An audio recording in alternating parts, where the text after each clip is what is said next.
Lovelies, I'm Queen Lovely. Welcome to my channel. And if you are already a subscriber, member of Melanated Crowns, welcome back. So I wanted to come on here and talk about last night's episode of Insecure.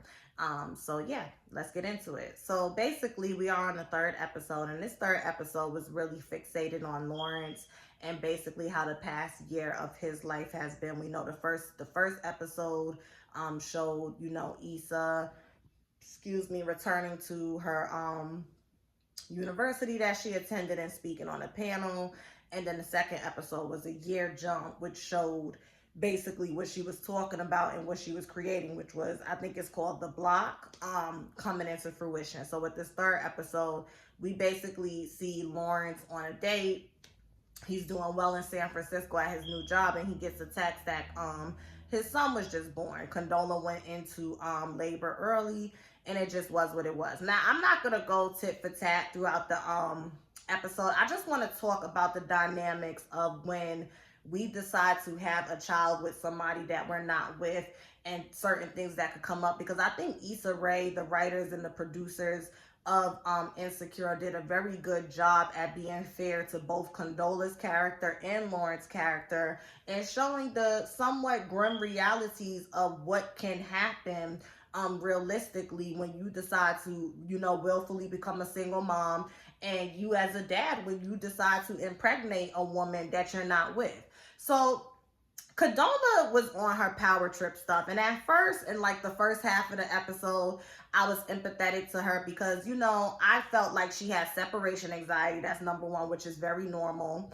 I felt like she had already from the previous season had it in her head that she was going to raise this child by herself and be a single parent. She told Lawrence in the season finale of, season 4, I don't expect anything. I'm not asking for anything. This is not, what I wanted for my life as well. This, that, and the third. But because Lauren is a half-ass decent dude, of course he's going to be there, okay?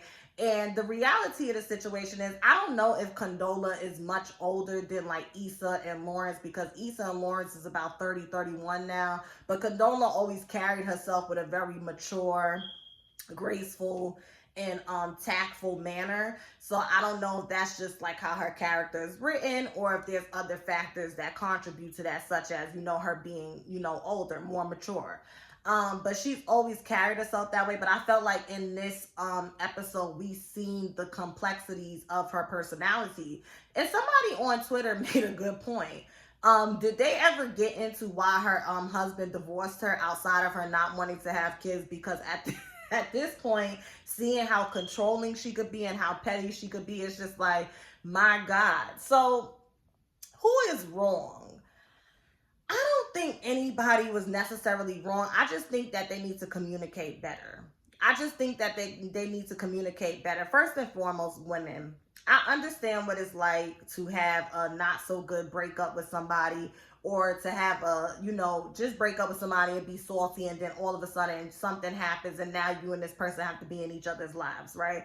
I get that, but it's always supposed to be about the child first. And the reality is, Condola, you, your mother, and your sister, Keke Palmer, on the show ain't gonna teach your son how to be a man. That's Laurence's job. Now, I understand you wanting to set boundaries and expectations and be like, listen, you can't just be dipping in and out when you want to, and, I'm basically doing the heavy lifting, and you get to come and take pictures and attend birthday parties with me, and you appear to be father of the year, but I'm really doing heavy lifting. But you have to communicate that to him. And I feel like the reason why you were hesitant to communicate that to him, because you already told this man that he didn't need to be involved, that you could do this all by yourself, and you've been cutting him out of intricate things. So it's like a double-edged sword. You can't name the baby and plan the baptism and do all of these things, but at the same time, when it's convenient, want me to be a father. If you want me to be a father, then you're gonna have to give a little to get a little. And I don't give a fuck who has a problem with that, because I know some people will hop in the comments and be like,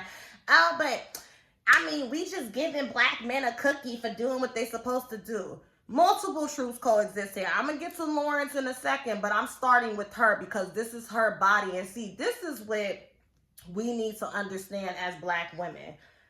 It's our body, it's our choice. She chose to have unprotected sex with him. He knocked her up. This shit happens all the time. A lot of us are quote unquote oops babies. And it just is what it is. So I wasn't really feeling that. And I just feel like, okay, the baby came early. So let's just say the baby came at 7 months instead of 9 months. And we all know a pregnancy is really 10 months. So let's just say the baby came 7, 8 months, right? What the hell was y'all talking about up until then that Lawrence didn't know that y'all was naming that boy Mufasa? What, I don't know what the child's name is. I didn't like it. I didn't like it at all. And then Lawrence goes to his friend and was like, she act like giving him my last name. She doing me a favor. Child, God, if you don't do nothing else for me in this life, please don't give me no drama like that. I ain't got time for that shit. But anyways, so that was that. Now on to Lawrence. I feel like when they had that montage of Condola being tired and being a single mom, and you see Lawrence popping champagne and popping pussy and going to work and whatnot, that was very realistic. It basically speaks to what I've been saying on this channel for the past year. Whether Lawrence was in the picture or not in the picture, that still would be the reality of motherhood.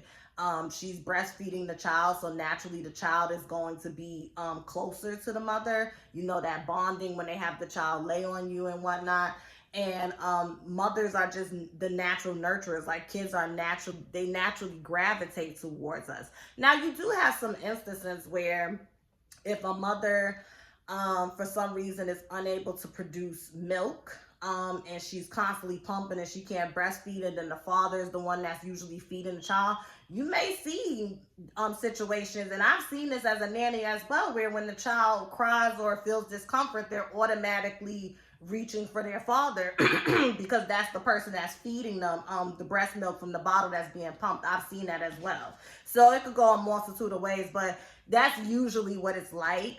And once again, this just goes to show about who you choose to have a child with.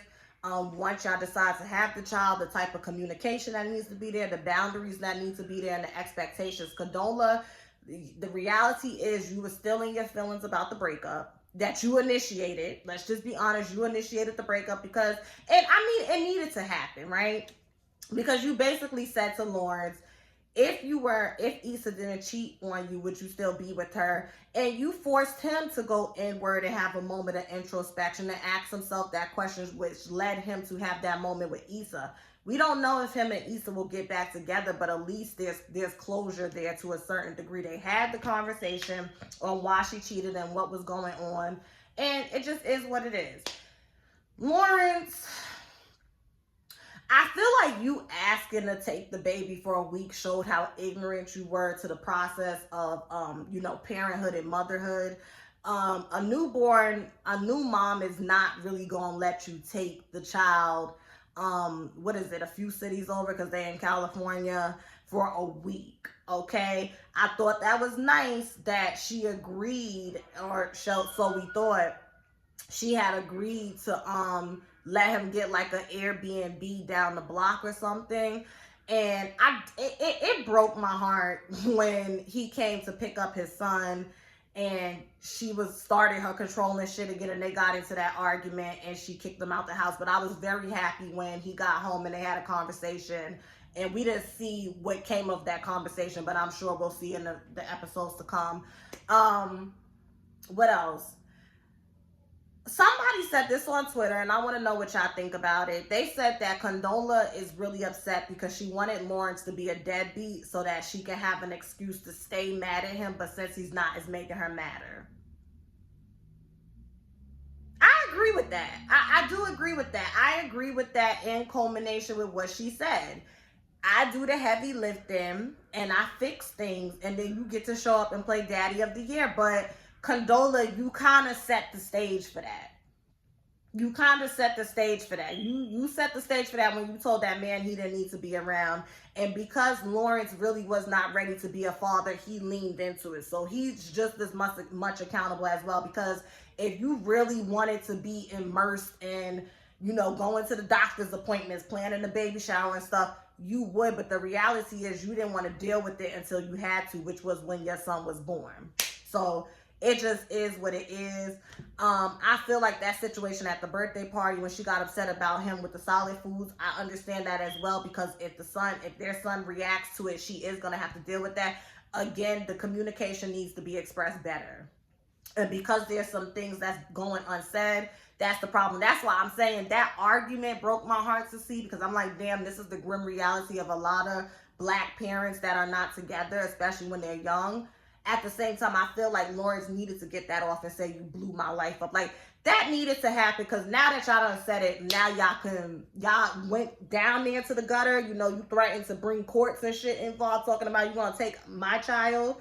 And I didn't like when she said that, give me my baby. Girl, go to therapy and go work on your postpartum. Now that y'all already in the mud, all y'all can do is stand up and dust yourself off and move forward.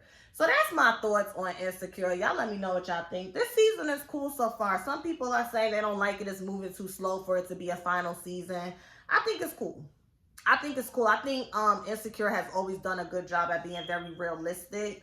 And realistically, this is life. Life, in real life, things, everything ain't happening at once. It's happening, you know, at its respected time. So y'all make sure y'all hit the thumbs up. Let me know what y'all think about this episode. And if this is your first time here and you like what you hear and see, subscribe. Bye.